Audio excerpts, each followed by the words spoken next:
A viral pandemic sweeps the Earth, driving humanity to the brink of extinction. A message from 4 billion years ago becomes the key to saving the planet. But as the investigation deepens, humanity discovers a shocking conspiracy behind the virus. Only Russia holds the answer to saving all of humanity. At some point, Earth's vegetation began to succumb to a deadly virus. This viral plague nearly destroyed the entire ecosystem. Trees withered, rivers dried up, glaciers melted, and natural disasters became frequent. Worse, anyone who consumed food contaminated by the virus suffered severe damage to their immune system. In just 3 years, Earth lost its once beautiful appearance. Oxygen levels in the atmosphere dropped to 18%, leaving humanity with almost no space for survival. To preserve human civilization, a group of outstanding Russian scientists stepped forward. They became humanity's greatest hope. Dr. Steve, during an archaeological expedition 8 years ago, discovered 2 mysterious objects, a sphere and an engine.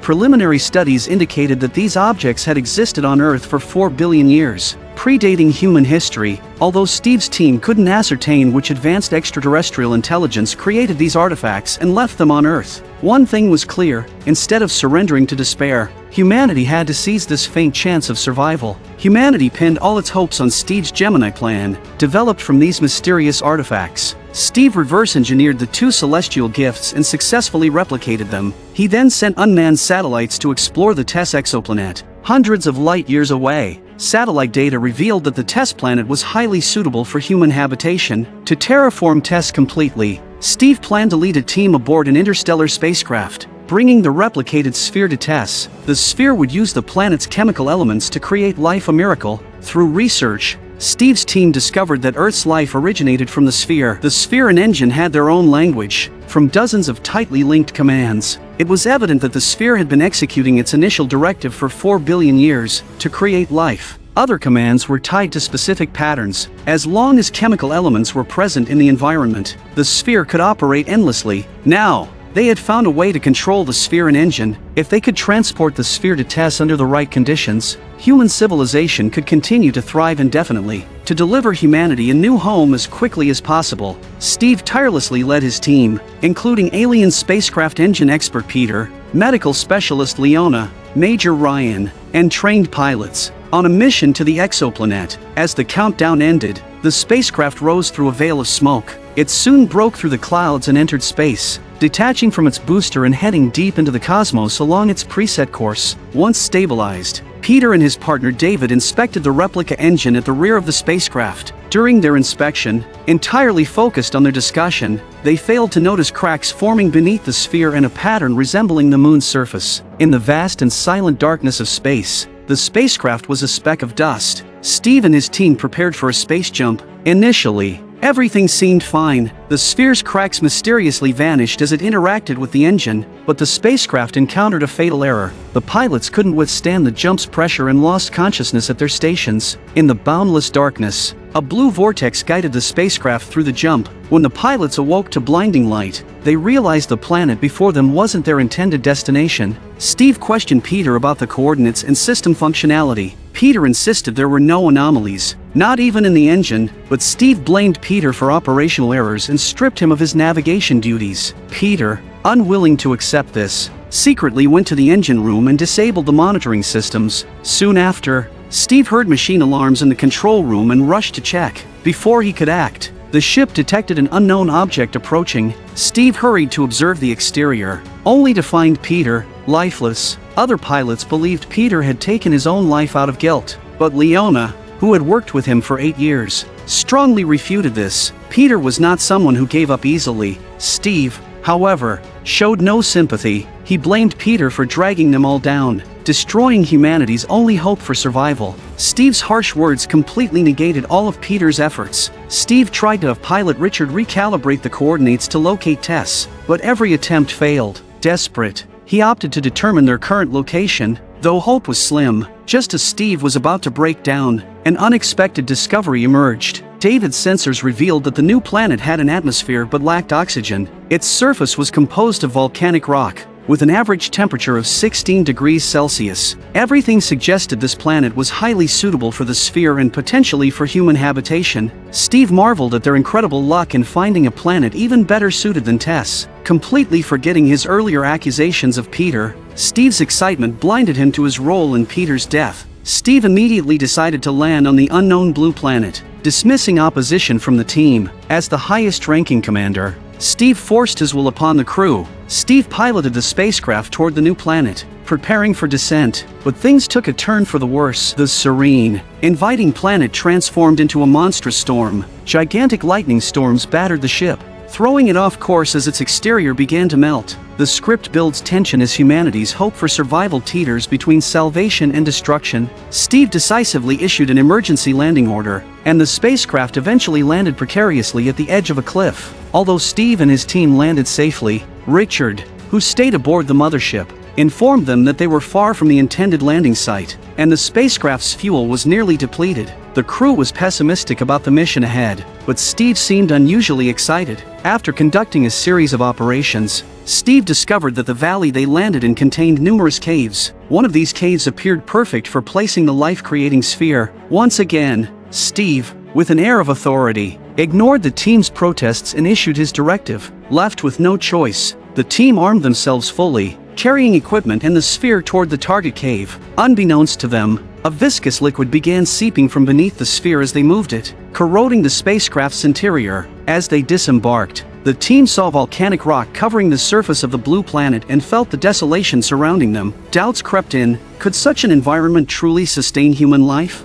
But Steve, now fully consumed by his obsession, declared that humanity's new history would begin here and now. Upon successfully placing the sphere inside the cave, a dazzling blue beam of light shot skyward. Steve, eager to proceed, hurriedly led the team back to the spacecraft. However, they returned to an unexpected reckoning. While Steve explored the blue planet, Ryan had discovered a shocking video in the cabin, Peter's final moments. The footage revealed Peter heading to the engine room to inspect the sphere. As he opened the chamber door, a mysterious creature covered in mechanical tendrils launched a sudden attack, ultimately leading to Peter's death. Richard, reviewing the ship's surveillance footage, uncovered an even more alarming truth. The creature had been lurking near the sphere since their departure from Earth and had infiltrated the engine. Worse still, the creature disrupted electromagnetic fields, meaning Peter wasn't responsible for the failed space jump, it was the creature. David then uncovered another startling discovery. The sphere was operating in overdrive. Its carbon dioxide and oxidation processes were intensifying, yet there was no sign of life in the surrounding environment. Steve was dumbfounded. The sphere was capable of autonomously running unprogrammed functions. If it continued to spiral out of control,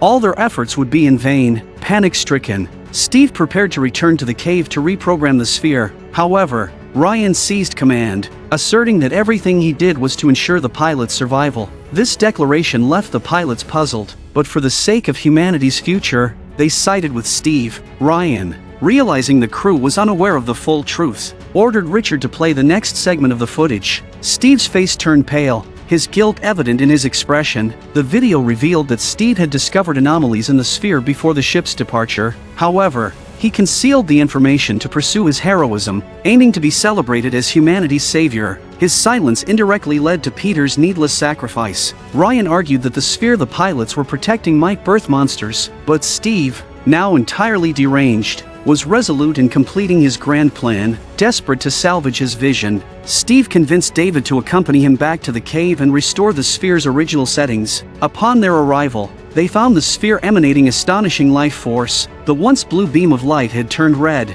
Shortly after, the creature began closing in. David, panicking, fired at the sphere, urging Steve to retreat. But even as they faced off at gunpoint, Steve refused to leave. Only when the creature appeared did Steve flee in terror, grabbing a small fragment of the sphere that David had dislodged. Barely escaping the creature's attack, Steve quickly reverted to his arrogant demeanor. Showing no remorse, he not only warned David against attacking the sphere again, threatening to shoot him if he did, but also taunted the approaching Ryan. Ryan, fed up with Steve's attitude, punched him squarely in the face. Suddenly, alarms blared aboard the spacecraft. Steve's troubles were far from over. The creatures were infiltrating the ship. Leona, with the help of her colleagues, managed to escape from the laboratory where the creatures were lurking. Tragically, her colleagues were killed by the monsters. It wasn't until this moment that Steve finally recognized his mistakes and began seeking solutions to the crisis. The creatures had destroyed the spacecraft's main generator, severing communication with the mothership.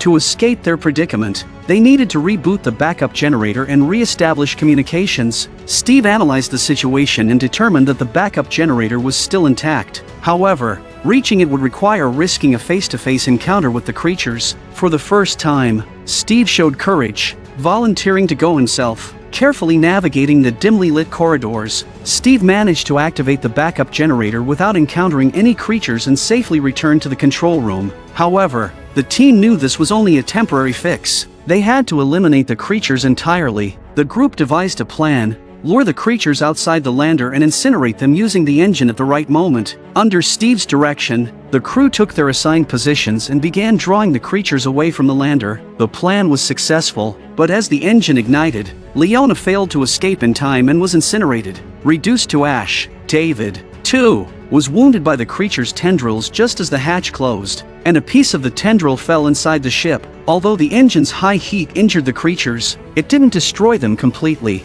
They retreated to the cave to recover. Taking advantage of this brief respite, Steve decided to study the severed tendril. In the laboratory, Steve experimented by exposing the tendril to water and fire. Discovering it was mechanical in nature, the tendril's mucus contained bacteria with extraordinarily strong defensive mechanisms. This revelation led to another shocking discovery: David's blood, tainted by the tendril's injury, had developed potent antibodies. David's blood became the key to developing a vaccine against the virus ravaging Earth. The story escalates as Steve and the crew wrestle with their fractured alliances, moral dilemmas, and a desperate mission to save humanity against mounting threats. At this moment, David, weakened by his wound, began to lose his sanity. He felt that everything was meaningless. Steve, oblivious to David's condition, focused on his task. Using a knife, he cut open the tendril. To his shock, the tendril caused significant interference with nearby instruments, and a vision of Earth appeared before his eyes. This vision mirrored what he had seen previously when near the sphere, indicating a connection between the tendrils and the sphere. The tendrils,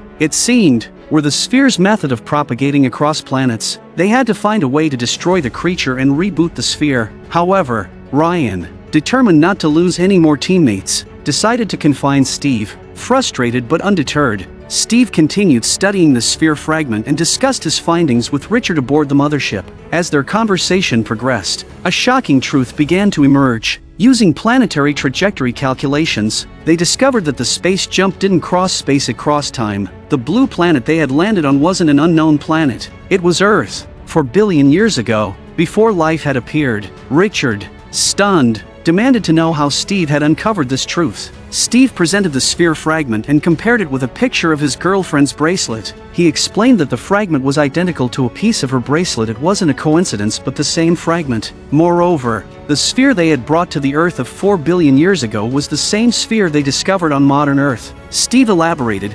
civilizations from 4 billion years ago had sent the sphere to Earth to create a habitable biosphere for their survival. However, something went wrong, triggering the virus outbreak. Richard finally understood it was a time loop. In 4 billion years, they discovered the sphere, but it was they who had brought it to Earth in the first place. No matter what they did, they couldn't save the people of modern Earth. Despite this revelation, Steve wasn't ready to give up. He proposed one last option, using the sphere to send a message to his girlfriend, Amy. In the future, the message would contain clues on how to develop a vaccine for the alien virus to save humanity. The only way to do this was to engrave the information onto the sphere fragment. If the clues were inscribed on the fragment in the past, they would naturally appear on the bracelet made from the fragment in the future. Steve believed Amy, with her intelligence, would uncover the secret. Meanwhile, Ryan prepared to destroy the sphere by planting explosives. Upon learning this, Richard urgently informed Steve and opened the airlock to the lab. Time was running out. Steve donned an oxygen suit and confronted Ryan,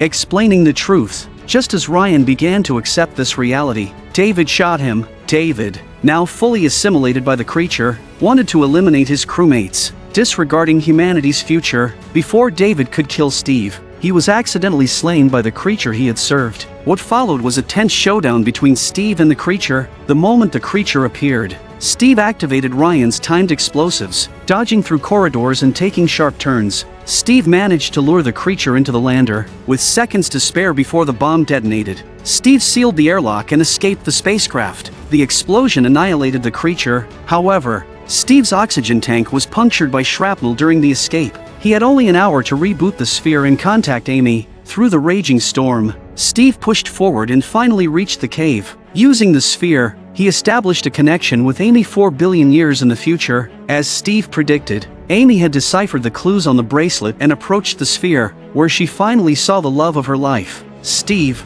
with little time left, relayed the vaccine formula that could save humanity. He apologized for not being able to return and expressed his love before disintegrating into electromagnetic waves, disappearing before Amy's eyes. Steve remained on Earth 4 billion years ago, while the virus-stricken Earth of 4 billion years later gradually recovered. The story's unexpected twist leaves a profound message. Earth is humanity's home, and if humans fail to cherish it and continue down a destructive path, they will face dire consequences again and again, in an endless loop.